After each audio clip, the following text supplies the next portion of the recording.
Jadi bukan wah bagus nih Pak Ganjar support UMKM, Pak Anies support UMKM. Bukan gitu sih sebenarnya. Prabowo juga kalau jadi misalkan presiden atau jadi kepala daerah, ya pasti dia ngurus UMKM juga gitu. Di Indonesia kan ada sekitar 10 juta pelaku UMKM ya. Pelaku usaha kecil, menengah, mikro juga ya. Ya, mikro juga. Iya gitu ya. Dan tahun 2000 menjelang akhir 2023 ini kan banyak banget nih yang udah mulai campaigns, yang udah mulai tebar pesona para petinggi, para politisi di Twitter terutama ya. Di Twitter gitu. Kan mau ada capres, terus caleg, pileg. Ya. Kira-kira suara kita yang 10 juta nih ya. Kan 10 juta ini yang terdaftar. Belum jutaan lain yang tidak terdaftar nih pelaku usaha. Kira-kira kalau kamu sebagai leader gitu ya, itu mau dikasih apa ini? Itu satu pertanyaan yang to the point ya. Atau mau lihat-lihat program-programnya dulu gitu. Paling lihat, pengennya sih pengen tahu dulu ya, tahu dulu ini siapa nih yang bakal nyalonin gitu kan, yang bakal terus dia tuh punya program apa. Cuman yang trending itu yang muncul di explore saya itu malah video-video lucu. Di Twitter, di Instagram ya. Malah munculnya tuh video lucu. Maksudnya gini, si calon-calon ini yang lagi kampanye, mereka nggak membuat sesuatu yang mungkin bikin tertarik gitu. Bahkan algoritma pun nggak bisa mereka buat mengalahkan algoritma pun kesusahan gitu ya. Algoritma nggak bisa dibohongin lah ya. Ya, algoritma sosmed nggak bisa dibohongin gitu, dan netizen juga nggak bisa dibohongin. Ya. Jadi mereka bikin konten harusnya dijadikan alat lah, senjata ya untuk kampanye. Cuman mana nih yang konten yang mereka buat tuh mana kok nggak nyampe gitu di kolom explore gitu ya. Malah yang viral-viral tuh yang malah yang kita tahu gitu, yang video-video lucu atau misalkan berita-berita yang viral-viral lah gitu ya. Iya. Kan sekarang ini kan kita merasakan lah ya sebagai para pelaku usaha gitu, di eranya 10 tahun Jokowi nih. Kan ada program-program yang terkait dengan UMKM. Ya. Pasti ada yang plus, ada yang minus kan. Benar. Gitu, ada plus, ada minus. Nah, dan yang umumnya nih kita udah tahu nih calonnya itu kan sekarang tuh ada 3 nih. Capres pengganti Jokowi ya. Calon presiden nih ada Ganjar Pranowo. Itu satu barisan dengan partainya ya. Satu barisan dengan Jokowi itu dari PDIP. Kemudian ada siapa? Anies Baswedan. Kemudian yang baru kemarin deklarasi juga itu Prabowo ya. Didukung 3 partai di belakangnya gitu. Nah, dari 3 calon ini kamu udah ada dapat hawar-hawar nggak sih gitu, dapat kisi-kisi? Mereka itu udah mulai bikin tema-tema soal UMKM, obrolannya gitu, narasinya, orasinya. Belum tahu ya. Belum tahu sama sekali ya. Belum tahu karena itu tadi nggak ada konten yang mengenalkan mereka gitu.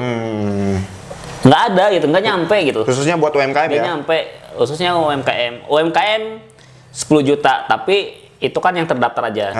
Sedangkan maksudnya orang-orang masyarakat, ya notabene kita berdagang, terus juga walaupun misalnya ada karyawan, pasti dia kan jajan ke UMKM, yang otomatis sebenarnya UMKM itu menggerakkan roda yang lumayan pengaruhnya besar. Gitu. Nah, otomatis harusnya si 3 calon tadi bisa bikin program untuk UMKM ini gitu. Ya kalau kita tahunya kan kita wilayahnya domisili di Jawa Barat ya. Kalau program-program UMKM dari Gubernur Jawa Barat sedikit banyaknya kita tahu lah ya. Ya gitu ya, adalah beberapa. Tahu deh. Kalau program-program sebelumnya ya kita bisa lihat lah dan bisa searching lah. Tadi juga sempat tuh lihat-lihat Anies ya. Kalau Anies sih dia pakai komunitas. Dia pakai komunitas Jackpreneur. Kemarin dulu awal-awal juga bukan awal-awal ya, mungkin tahun lalu mungkin ya, awal tahun lalu gitu ya. Saya pernah ikut grup WA. Oh gitu. Grup WA yang namanya Jackpreneur. Jakarta. Jakarta. Cuman waktu itu di-kick. Kenapa tuh? Karena ketahuan saya domisilinya bukan Jakarta. Oh, pantas aja ya. Ini penyusup. Pengen curi ilmunya gitu ya. Sebenarnya pengen menyusup ke grup UMKM ya biar ya kita menawarkan jasa-jasa yang kita jual. Ya, cuman pengen dapat database. Ya, cuman di-kick karena domisilinya ketahuan gitu. Oke. Dan ternyata tadi saya baca program Anies juga menggandeng komunitas Jackpreneur ini. Untuk melakukan pelatihan gitu ya, menjangkau UMKM yang mungkin si Pak Anies ini nggak tahu nih si UMKM-nya ada apa aja sih di Jakarta gitu kan. Kalau ada komunitasnya kan tinggal suruh komunitasnya aja yang gerak gitu. Oh, iya kalau dilihat dari kacamata kita cukup oke lah ya, menggandeng komunitas gitu ya. Ya, menggandeng komunitas. Ini bukan berarti saya mendukung gitu ya. Ini buat para relawan, coba kalau relawan Anies misalkan gitu ya, kalau tahu program-programnya gitu silahkan komentar lah ya. Cuman kalau saya pribadi tadi misalkan menggandeng komunitas cukup oke juga sih ya. Ya, bukan cukup oke, tapi agak sedikit negatif juga. Apa tuh negatifnya? Ya, maksudnya memanfaatkan data yang udah ada gitu. Oh, nggak mau dapat data baru? Ya, nggak mau dapat data baru atau mencari yang baru. Kan nggak semua orang masuk grup Jackpreneur, gitu. Nggak semua orang masuk komunitas, gitu. Berarti pengen gampang ya? Iya, pengen gampang itu Pak Anies itu. Oke. Dan kemarin itu sempet dan pelatihan apa ya? Dia ngasih pelatihan bisnis. Cuman menurut saya sih kurang mantep sih kalau dilihat dari berita-berita ya. Kurang mantep. Detail pelatihan itu kemarin tuh dia fokusnya malah ke WhatsApp, penggunaan WhatsApp bisnis, terus sama fokus ke pembayaran melalui QR itu, kode. Mungkin ini ke arah bisnis digital, tapi masih penggunaannya WhatsApp gitu ya? Ya, enggak, maksudnya sangat terlalu simpel lah gitu untuk pelatihan selama jadi gubernur itu. Mungkin ada program-program lain yang nggak tahu gitu, yang nggak terpublikasi. Cuman tadi yang saya baca cuman itu gitu. Itu dari Anies ya? Ya, dari Anies. Kira-kira kalau dari calon yang lain? Kayak Ganjar gitu. Ya, kalau Ganjar memang banyak jejak digitalnya dia. Oh gitu ya? Ya, jadi juga tadi searching lumayan cukup banyak sih dia. Ada apa aja tuh? Ya kayak yang cukup bombastis nih berita-berita bulan Agustus ini kan gitu ya. Itu dia katanya di berita itu kuartal 1 tahun ini udah tembus ekspor senilai 2,5 miliar US dollar. Itu setara dengan kurang lebih 60 triliunan lah. 60 triliun dari UMKM. Dari UMKM. Dan kalau nggak salah UMKM yang tertulis di situ ya di beritanya itu ada 180 ribuan. 180 ribu UMKM yang binaannya gitu. Ya cukup logis ya. Dari 180 ribu mungkin bisa sampai ekspor bisa sampai senilai 60 triliun. Omset gitu. lah. Ya omset lah. Dari 180 pengusaha gitu ya. Itu kuartal 1. Itu lebih, nah itu Ganjar itu punya, nggak tahu itu tim atau wartawannya yang bagus. Dapat beruntung dapat wartawan yang bagus gitu. Jadi penulisannya tuh rapi, konten digital, jejak digitalnya tuh punya data gitu, membeberkan data gitu. Jadi memang gampang dicari gitu Ganjar itu. Secara akses informasi data ke dia, secara akses informasi ke Ganjar soal UMKM lebih mudah, lebih mudah dan lebih banyak. Bacaannya lebih banyak gitu. Isinya itu bener atau enggak itu kan artinya si media itu. Cuman kalau saya lihat sih medianya media nasional lah ya. Yang menurut saya itu cukup kredibel itu. Banyak lah kayak Tribun. Tribun ya kan di mana-mana ada lah ya. Ya, kalau Anies kan program dia tuh kita nggak bisa langsung tahu programnya apa gitu. Jadi harus dibaca dulu artikelnya. Belum lagi apa ya, bahasanya bikin rumit lah gitu. Apa sih program dia, apa sih sebelumnya gitu. Nah kalau Ganjar itu dia artikelnya bagus, terus mudah ditelusuri gitu. Nah kemarin yang saya tahu dia, nah ini beda sama Kak Anies. Ganjar dia nyari database sendiri. Oh gitu. Nyari database sendiri dengan membuat marketplace namanya Lapak Ganjar. lapakganjar.org. Jadi dia hayo UMKM daftar ke website ini, marketplace saya nih. Gitu. Nanti dia UMKM-nya itu dapat promosi, nanti dipilih secara mungkin random ya, cara random. Nanti dipilih bakal diposting sama Pak Ganjarnya dengan jumlah followersnya berapa gitu ya. Itu kan menarik ya. Iya. Menarik buat UMKM sendiri gitu. Ditambah ya kita jadi tahu aja gitu di Jawa Tengah ada apa aja sih gitu. Iya, kan bisa kelihatan lah ya tadi kalau dari segi capaian kuartal 1 sekarang bisa tembus 60 triliun, terus dia punya program yang cukup oke tadi punya Lapak Ganjar Marketplace gitu ya, terus program promosi UMKM yang di lingkungan wilayah kekuasaannya gitu ya. Cukup oke sih ya. Cukup oke dan itu timnya bagus. Timnya bagus. Ya? Jadi wah ini dari cara menanganinya pun gitu ya. Kalau Anies kan mungkin deadline ya, deadline atau sibuk jadi nge-guide komunitas Kalau Ganjar kan kita bikin marketplace, ayo daftar kan gitu. Jadi dia mengumpulkan database-nya sendiri, nggak terikat sama komunitas atau misalkan promosi dari dibalik kegiatannya kan gitu. Dia berjuang sendiri lah untuk mendapatkan data itu gitu. Kalau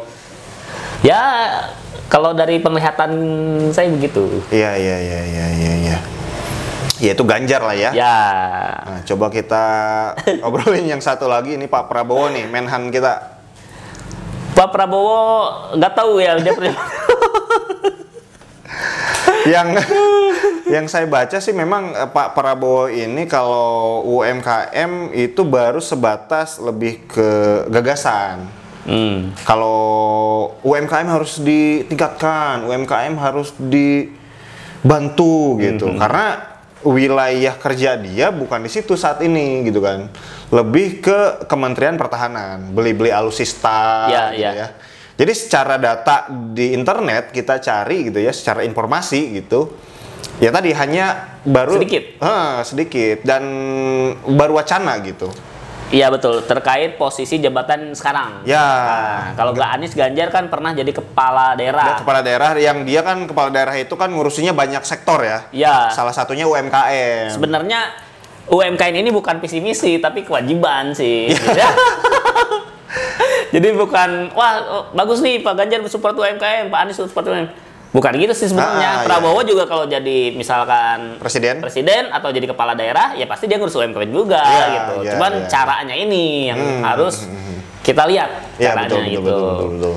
Nah itu kadang tadi juga baca tuh kebanyakan Anies mengadakan program pinjaman atau apa. Dan sama juga Ganjar pinjaman bunga rendah atau permodalan misalkan. Ya permodalan dan program pinjaman itu sebenarnya udah launching walaupun mereka nggak ada juga gitu. Ya program yang bisa ditebak lah ya sebenarnya. Iya itu mah udah pasti keluar dari perusahaan-perusahaan perbankannya, dari perbankannya, dari misalkan dari dinasnya gitu itu pasti bakal keluar itu mah gitu. Nggak perlu itu program yang bisa dilihat standar lah itu standar. Iya. Ya meskipun cukup berdampak sih soalnya aku lihat kayak Ganjar atau Anies gitu ya kerjasama dengan pemberi pinjaman KUR itu yang tadinya 12% bisa turun sampai 3% per tahun. Ya, bunganya. Artinya kalau teman-teman pinjam 100 juta ke bank selama 1 tahun bunganya itu hanya 3 juta. 3 juta benar. Gitu kan setahun 3 juta rendah lah ya. Rendah, itu rendah banget yang kalau Bapak saya bilang ya, sebagai pedagang ya, penjaga toko gitu, 3 juta dari 100 juta itu udah bukan bunga sih katanya gitu. Uang apa nuhun? Ya, uang nuhun gitu. Komisi. Komisi. Bisa dianggap komisi. Iya. Masalahnya bandingkannya dengan dananya 100 juta ini. Iya, manfaat yang bisa kita dapatkan ya. Manfaatnya terlalu besar dengan bunganya cuma 3 juta dari 100 juta. Nah, itu. Jadi dianggap walaupun memang bunga, tapi dianggapnya wah ini mah uang terima kasih aja lah gitu. Iya. Dianggap nggak ada bunganya gitu oleh pengusaha-pengusaha UMKM gitu. Iya. Nah itu ya yang apa namanya perlu kita pikirkan nih teman-teman, nasib UMKM kedepannya gitu ya. Kalau dari antara 3 ini orang, mana sih yang bakal lebih mensejahterakan? Salah satunya sektor kita UMKM. Iya. Karena di zaman Jokowi ini kan ada beberapa program yang tadi plus minus. Ya gitu ya. Salah satunya yang plus itu apa, Jis? Ada OSS. OSS perizinan jadi online semua. Jadi gampang diakses, terus menghindari pungli-pungli. Betul tuh, yang tadinya kita harus ke dinas UMKM koperasi ya. Ya. Yang itu potensi buat punglinya itu tinggi ya. Tinggi. Kalau pengen cepet harus ada, ya biasanya yang kayak gitu lah ya, itu oknum-oknum tuh suka ada yang kayak gitu. Oknum kayak gitu. Dan sama lah pinjaman, permodalan kayak gitu juga sama. Terus UMKM masuk minimarket tuh. Iya. UMKM masuk minimarket ya. Iya, di entah kenapa dia bikin regulasi boleh katanya masukkan gitu. Si UMKM masuk. Iya. Tanpa harus, biasa kan kalau ke Indomaret atau Alfamart dia ada deposit lah.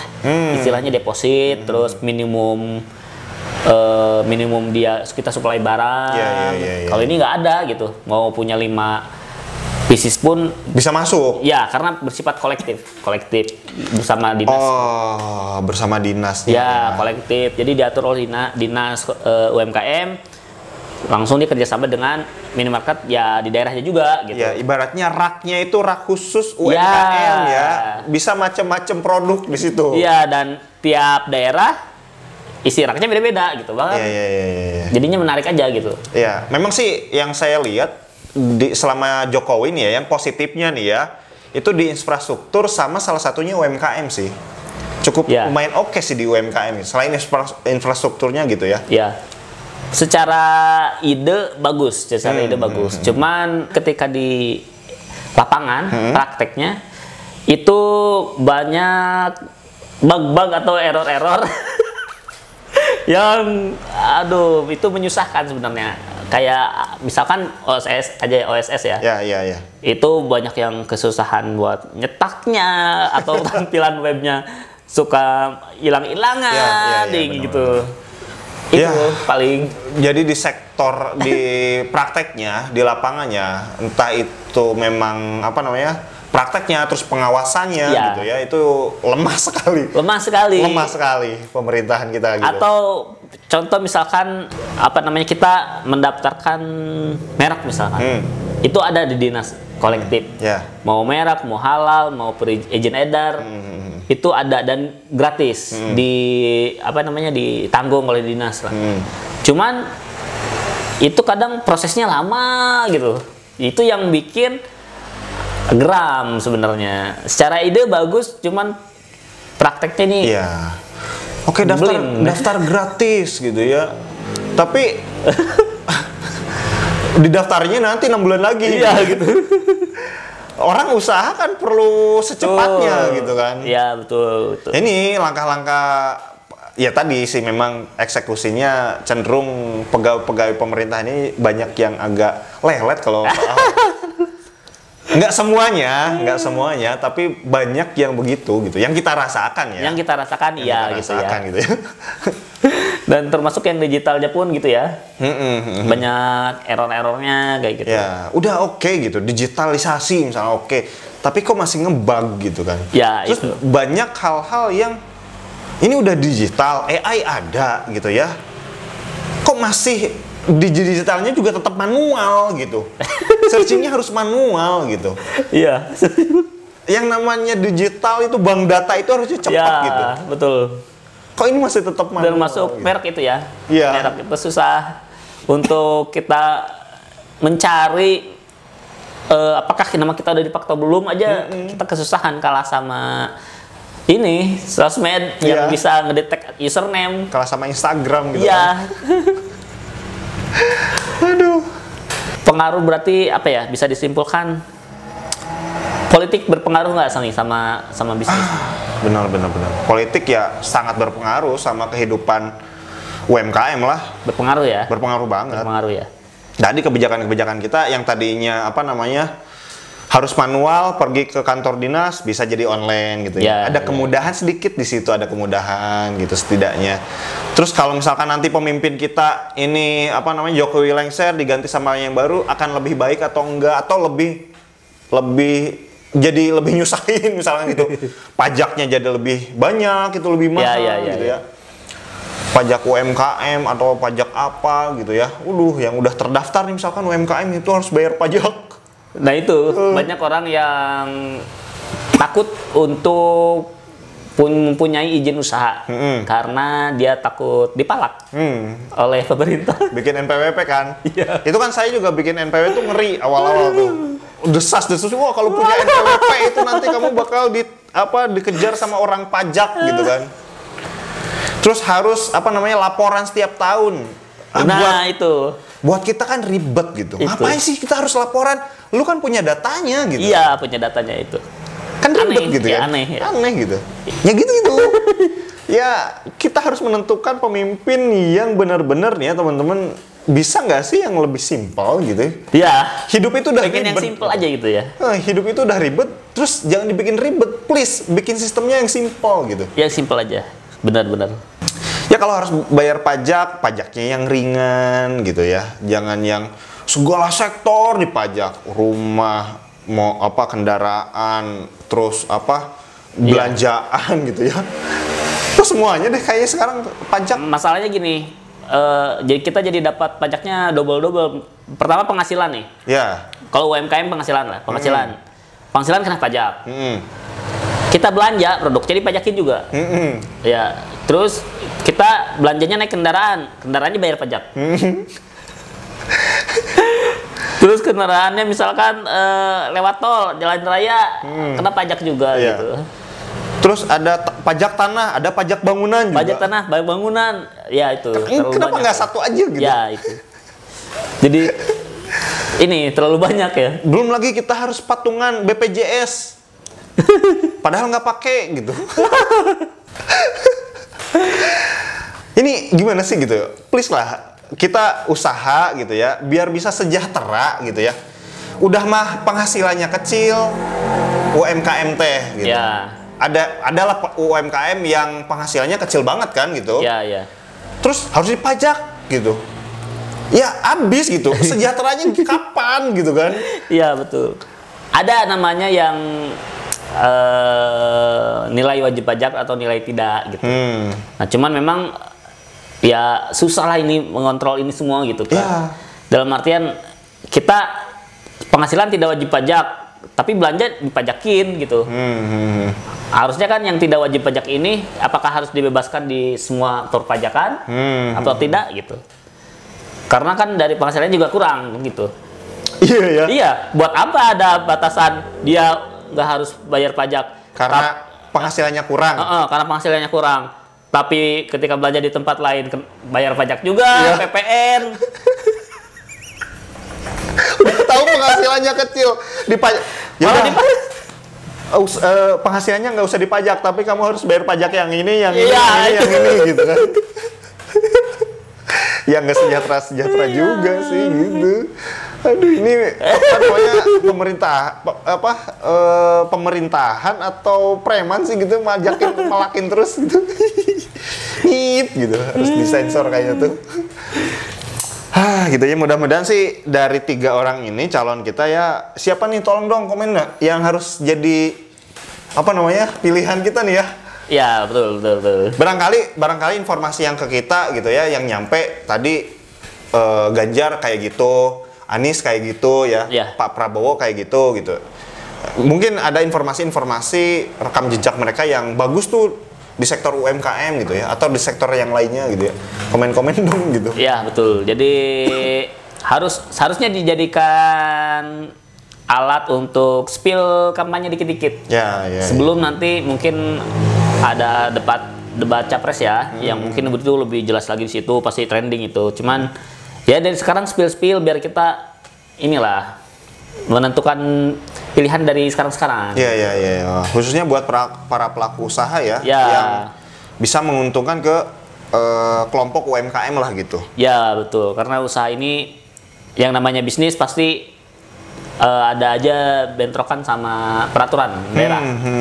Entah itu misalkan kita kena PPN-nya misalkan atau kena apanya yang mungkin itu bisa yang pastilah udah pasti berhubungan dengan pemerintah ini, perpolitikan. Bisnis dan politik itu berkaitan ya. Bahkan politik sendiri bisa diatur oleh orang-orang segelintir pebisnis gitu. Sebenarnya gini.